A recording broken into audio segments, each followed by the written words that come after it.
Oke, shalom, selamat malam teman-teman. Hari ini kita masuk short class yang ketiga. Ya, dengan judul 3 level kekuatan oleh Tuhan. Ayatnya sudah diberikan di gambar pengumuman RA tadi pagi ya. Yesaya 40 ayat 31. Nah, saya bacakan. Tetapi orang-orang yang menanti-nantikan Tuhan mendapat kekuatan baru. Mereka seumpama Raja Wali yang naik terbang dengan kekuatan sayapnya. Mereka berlari dan tidak menjadi lesu. Dan mereka berjalan dan tidak menjadi lelah. Nah, ini satu ayat. Ini ayat populer sekali ya. Kita senang ya. Nah, jadi ayat ini menggambarkan ada 3 kekuatan baru dari Tuhan untuk kita semua. 3 level yang Tuhan berikan. Level pertama itu terbang, level kedua berlari, level ketiga itu berjalan. Nah, itu yang nanti Tuhan berikan kepada kita 3 level kekuatan baru. Nah, kalau kita belajar, kita cuman membaca satu ayat ini aja terus diartikan, itu sangat sulit. Itu bisa kemana-mana dan akhirnya tafsirannya meleset dan tersesat. Dan itu sangat bahaya kalau itu tafsirannya salah, tersesat, dia bisa memberikan pola pikir yang salah di otak kita. Kita kirain itu logika Kristus, padahal itu kesalahan tafsiran. Jadi bukan logika Kristus itu ya. Nah, untuk biar tahu arahannya, tafsirannya dari ayat 31, kita harus baca per perikop. Jadi ngerti arahnya kemana yang dimaksudkan Tuhan kekuatan baru 3 level untuk kita itu ya. Nah, pembacaan sehari-hari juga gitu firman Tuhan di posisi Maria kita. Kalau bisa baca per perikop. Jangan 3 ayat besok, wah nggak nyambung nanti. Lepas konteksnya. Jadi per perikop, kalau mau ganti, selesain perikopnya. Ambil intisarinya, baru putus, lanjut besok. Begitu ya. Oke, sekarang kita lihat mulai ayat 27. Ini perikopnya ini. Kalau kita baca, kita semakin jelas apa yang dimaksudkan Tuhan memberi kekuatan baru ya. Yesaya 40 ayat 27. Mengapakah engkau berkata demikian, hai Yakub, dan berkata begini, hai Israel, hidupku tersembunyi dari Tuhan, dan hakku tidak diperhatikan Allahku. 28. Tidakkah kau tahu dan tidakkah kau dengar? Tuhan ialah Allah kekal yang menciptakan bumi dari ujung ke ujung. Ia tidak menjadi lelah dan tidak menjadi lesu. Tak terduga pengertiannya. 29. Dia memberi kekuatan kepada yang lelah dan menambah semangat kepada yang tiada berdaya. 30. Orang-orang muda menjadi lelah dan lesu dan teruna-teruna jatuh tersandung. 31. Tetapi orang-orang yang menanti-nantikan Tuhan mendapat kekuatan baru. Mereka seumpama Raja Wali naik terbang dengan kekuatan sayapnya. Mereka berlari dan tidak menjadi lesu. Mereka berjalan dan tidak menjadi lelah. Oke? Ya, sekarang kita baca. Nah, jadi ayat 27 itu adalah ayat permulaan. Ayat penyebabnya. 28 sampai 31 itu yang Tuhan jelaskan menjawab mengenai keluhan orang Israel di ayat 27. Keluhannya apa 27? Baru Tuhan Yesus jawab 28 sampai 31. Nah, keluhannya orang Israel ya, dia ngomong gini kepada Tuhan, hidupku tersembunyi dari Tuhan dan hakku tidak diperhatikan oleh Allahku. Jadi orang Israel itu kecewa sama Tuhan. Hidupku tersembunyi, Tuhan nggak lihat aku. Banyak kita sering pada kejadian ini. Hakku Tuhan nggak perhatikan. Yang mestinya hakku kok aku nggak dapat.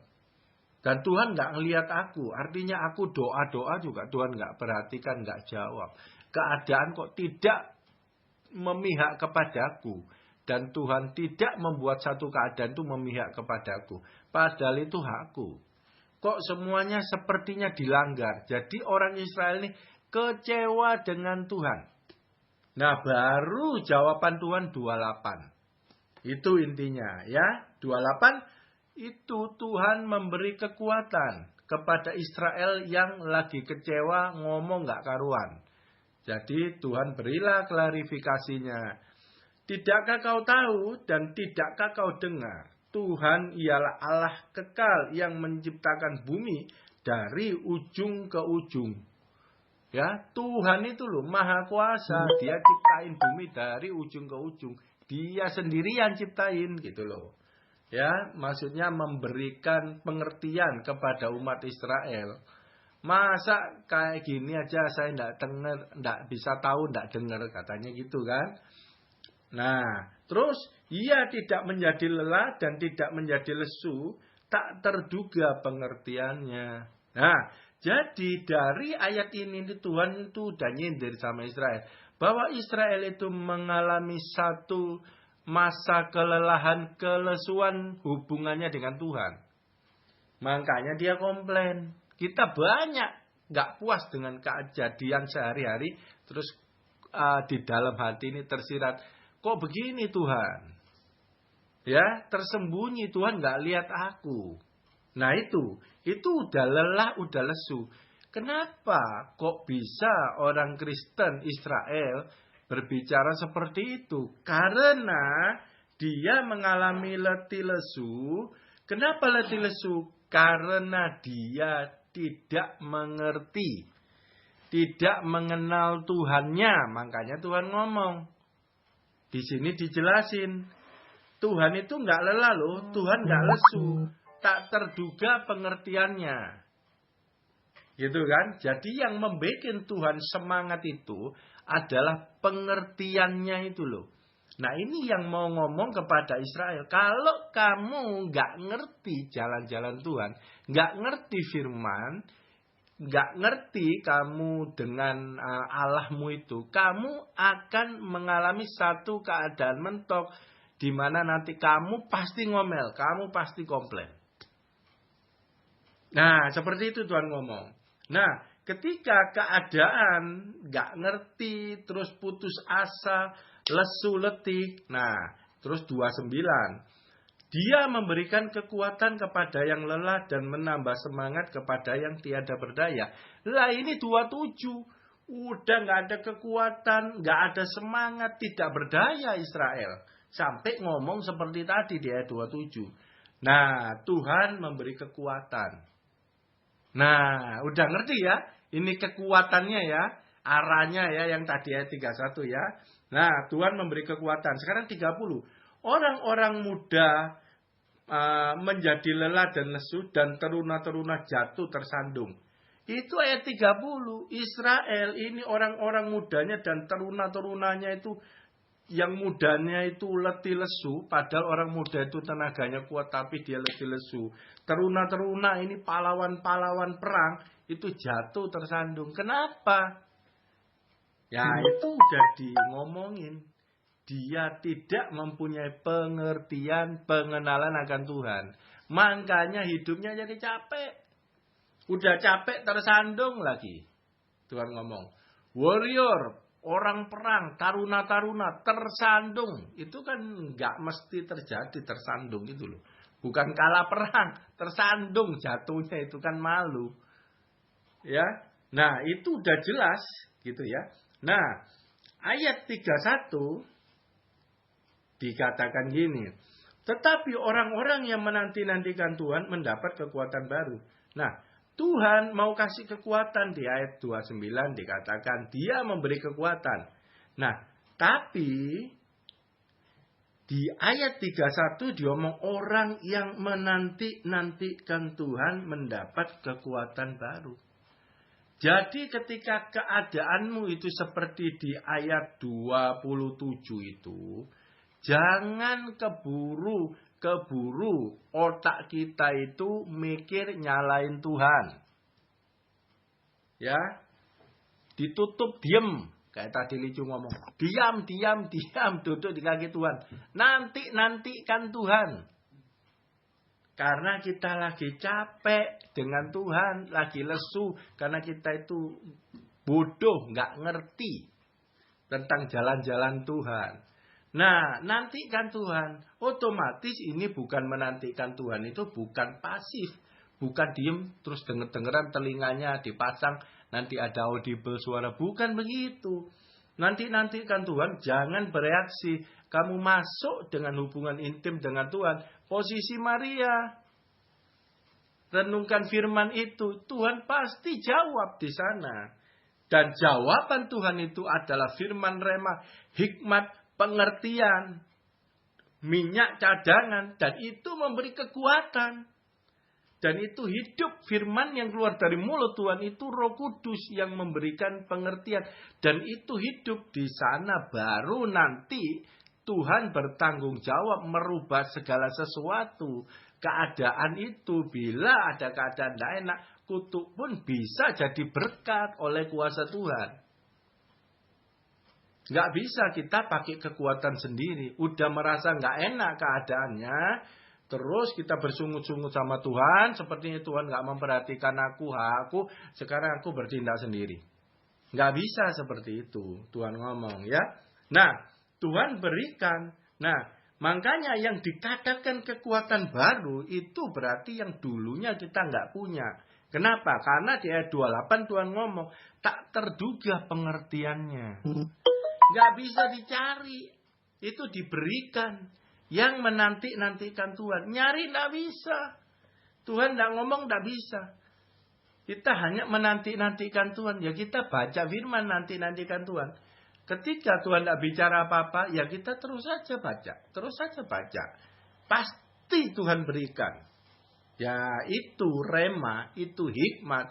Itu pengertian. Itu adalah kekuatan baru. Yaitu minyak cadangan yang turun.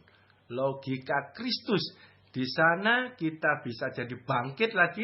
Kita nggak menyalahkan Tuhan lagi. Dan di sana keadaan berubah total. Memihak ke kita. Karena ada kuasa Tuhan intervensi. Dan Tuhan sudah mengeluarkan firman-Nya keluar dari mulutnya. Tidak ada yang kembali sia-sia. Dan tidak ada yang mustahil. Buat perkataan rema Tuhan. Pasti dia genapi. Ya. Nah, sekarang kita belajar ada 3 kekuatan yang dikasihkan kepada kita. Sekarang kita udah ngerti kekuatannya itu apa. Nah, sekarang ada 3. Terbang, berlari, dan berjalan. Nah, kita kupas ya. Oke. Jadi kekuatan Tuhan tadi, ya, kekuatan Tuhan tadi, sebentar ya.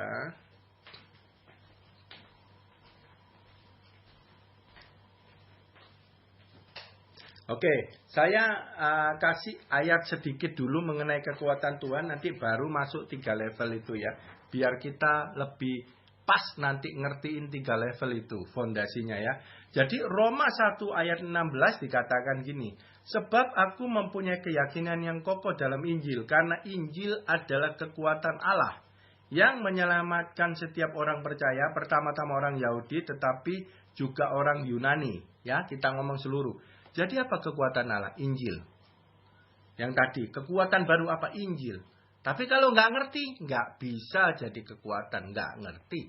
Justru ngerti dulu. Jadi ngerti ya, yang Tuhan kasih kekuatan baru itu pengertian akan firman, minyak cadangan tadi. Ya. Nah, 1 Tesalonika 1 ayat 5, sebab Injil yang kami beritakan bukan disampaikan kepada kamu dengan kata-kata saja, tetapi juga dengan kekuatan oleh Roh Kudus dan dengan suatu kepastian yang kokoh. Memang kamu tahu bagaimana kami bekerja di antara kamu oleh karena kamu. Nah, jadi Injil yang diberitakan, yang kita terima dengar yang tadi itu kekuatan Allah, itu dibikin sampai kepada kita mengerti itu oleh kekuatan Roh Kudus. Di sini bilang. Kekuatan oleh Roh Kudus. Jadi perkataan Tuhan itu tadi itu gandeng, isinya ada Roh Kudus. Dan itu kata-katanya itu dihidupkan oleh Roh Kudus. Dibuat kita mengerti dan itu yang bekerja nanti merubah keadaan. Yang 27 artinya sungut-sungut nanti jadi ngerti dan kita jadi semangat lagi dan semua keadaan berubah dan memihak kepada kita. Karena firman yang hidup itu sudah keluar dari mulut Tuhan, ya. Amsal 8:14 yang ngomongin kekuatan itu adalah pengertian. Amsal 8 ayat 14, padaku ada nasihat dan pertimbangan. Akulah pengertian, padakulah kekuatan. Apa itu pengertian? Pengertian di dalamnya mengandung nasihat dan pertimbangan. Padaku ada nasihat dan pertimbangan. Akulah pengertian. Waktu kita ngerti akan firman, di dalamnya itu ada nasihat dan pertimbangan. Waktu kita bingung di perempatan mau putuskan jalan, itu nasihat masuk. Dan Tuhan yang menasihati kita melalui pengertian akan firman. Dan itu menjadi pertimbangan. Pertimbangan itu maksudnya kita itu diberikan free will, kehendak bebas. Kamu milih berkat apa kutuk. Udah dinasihati, ini pertimbangan. Jadi kita nanti putuskan oleh pengertian yang dari Roh Kudus. Kita sanggup ngerti, kita putuskan yang benar. Melalui logika Kristus, yaitu langkah kita serupa dengan langkah Tuhan. Dan akulah pengertian dan padakulah kekuatan. Itu adalah kekuatan. Pengertian akan firman yang diungkap oleh Roh Kudus itu kekuatan. Kalau hidup kekristenan kita nggak ngerti, kita nggak memburu pengertian itu, minyak cadangan, maka kita tidak ada kekuatan. Artinya hidup kita kekristenannya akan letih, lesu, loyo. Sehingga ujungnya apa? Nyalain Tuhan seperti tadi.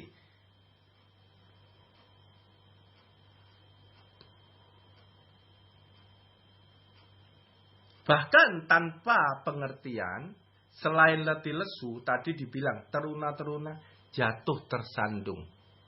Jatuh tersandung. Bukan kalah perang, jatuh tersandung. Karena kakinya gelap. Firman adalah pelita bagi kakiku, terang untuk jalanku, langkahku. Kalau tidak tersingkap, itu langkahnya gelap. Kalau langkahnya gelap, itu tersandung.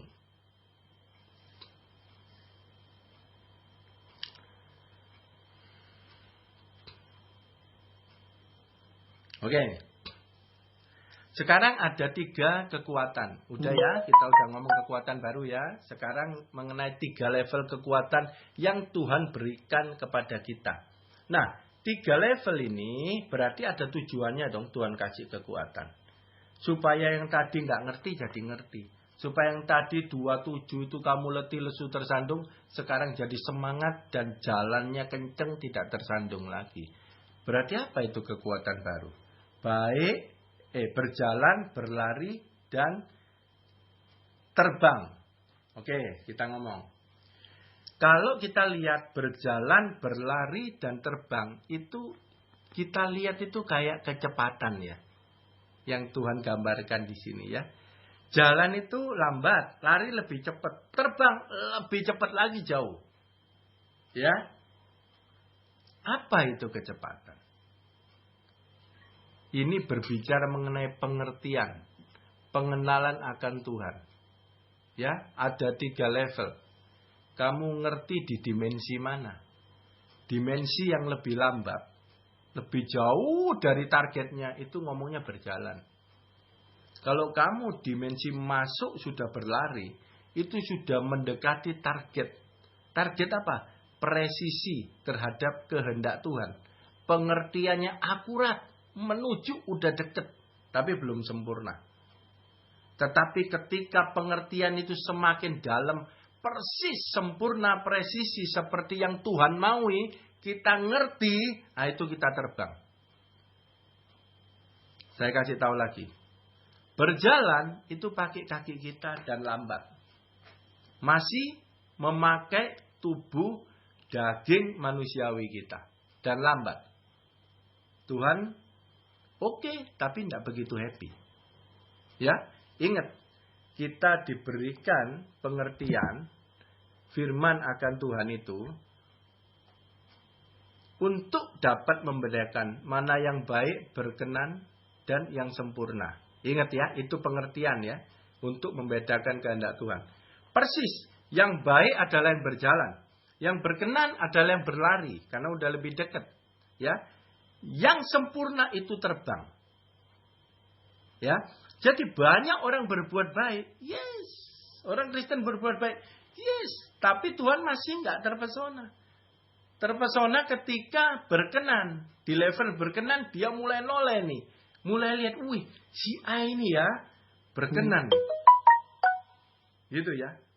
Nah, berjalan dan berlari itu masih kecampur dengan daging kita pengertiannya.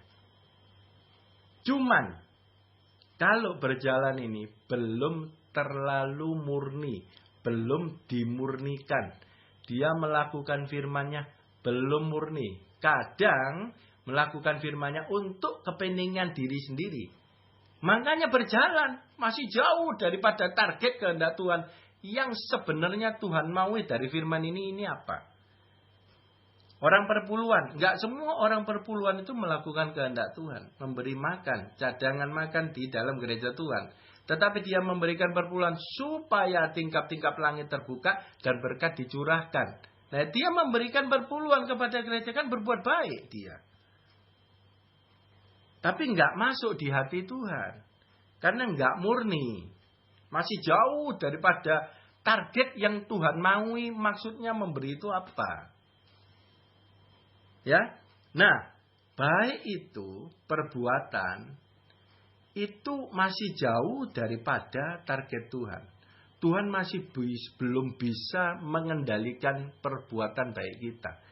Karena masih kecampur dengan daging kita.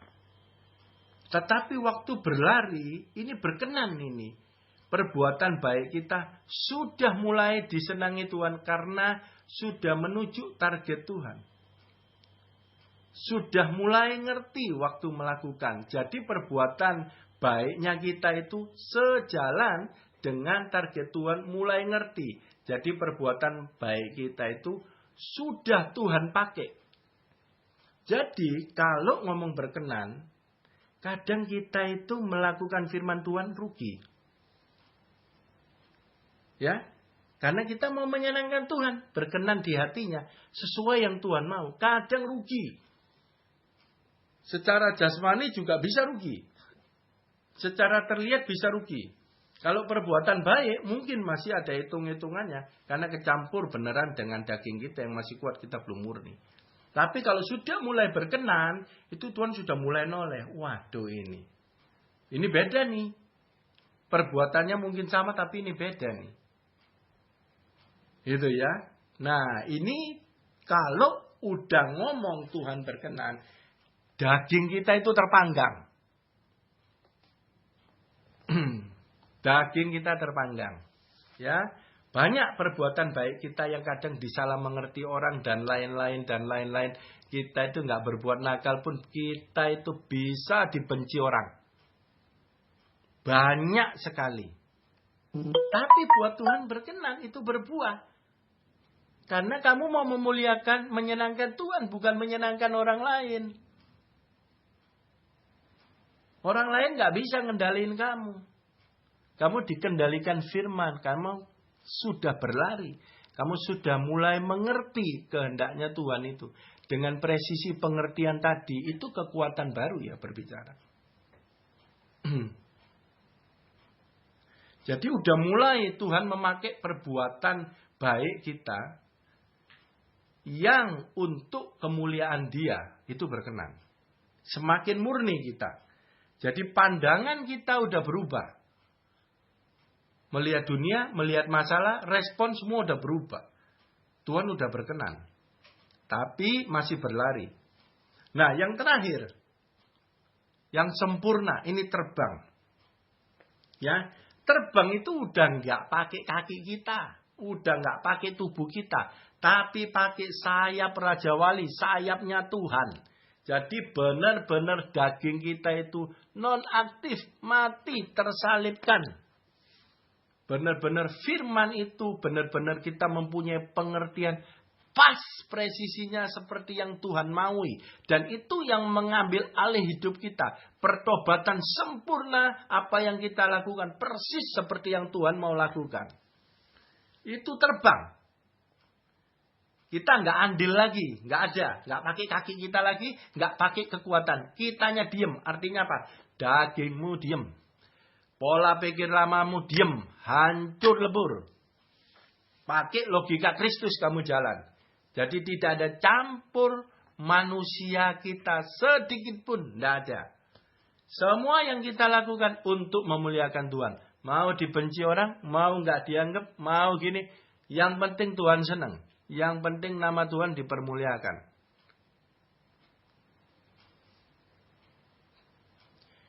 Terbang, Galatia 2 ayat 20, itu terbang. Galatia 2 ayat 20 itu kekuatan terbang.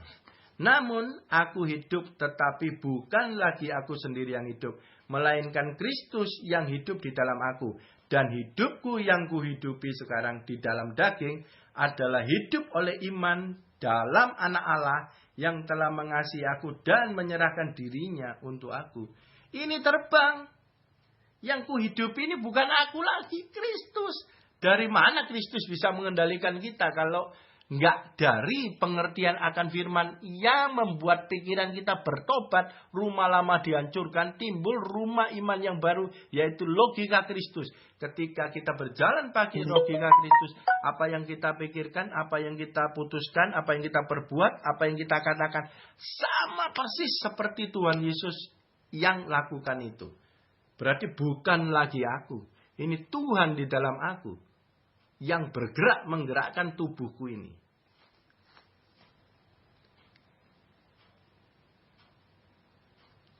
Nah, dikatakan tadi terbang itu pakai kekuatan sayap. Jadi sayap itu di Alkitab saya baca itu lambang daripada firman. Sayap. Ya. Mazmur 91 ayat 4 ini yang paling ngetop. Dengan kepaknya ia menudungi engkau. Di bawah sayapnya engkau akan berlindung. Kesetiaannya ialah perisai dan pagar tembok.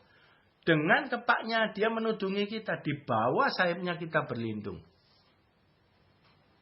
Ya, kalau kita berlindung, kita itu tersembunyi. Kita nggak bisa jadi target oleh setan. Nggak bisa. Ketika kita mempunyai logika Kristus, kita berjalan seperti Tuhan Yesus berjalan. Iblis tidak bisa menargetkan kita. Kita 100% hidupnya dijamin, ditanggung oleh Tuhan Yesus. Mazmur 17 ayat 8. Peliharalah aku seperti biji mata. Sembunyikanlah aku dalam naungan sayapmu. Sembunyikan aku dalam naungan sayapmu. Ya, sembunyikan aku dalam firman. Apalagi aplikasinya. Firman yang apa? Yang ngerti. Kalau nggak ngerti, nggak rubah pikiran, belum jadi iman. Iman adalah dengar dan mengerti. Dengar itu materialnya, perkataan Tuhan. Mengerti itu baru itu jadi iman. Menghasilkan perbuatan itu iman yang hidup, yaitu berbuah. Mazmur 63 ayat 8. Sungguh engkau telah menjadi pertolonganku. Dan dalam naungan sayapmu aku bersorak-sorai. Jadi waktu kita ngerti firman, itu kita tersembunyi, itu kita sudah ditolong Tuhan. Itu sudah ditolong Tuhan. Waktu kita dengar firman rema ngerti, itu pertolongan Tuhan. Itu menyembunyikan diri kita biar aman di dalam sayap Tuhan. Oke, jadi 3 kekuatan. Berjalan, berlari, dan terbang. Itu diberikan kepada Tuhan sebagai kekuatan baru bagi yang menanti-nantikan Dia. Menantikan Tuhan itu bukan pasif. Aktif. Aktifnya itu di posisi Maria. Baca dan renungkan firman itu siang dan malam. Oke, Tuhan Yesus luar biasa.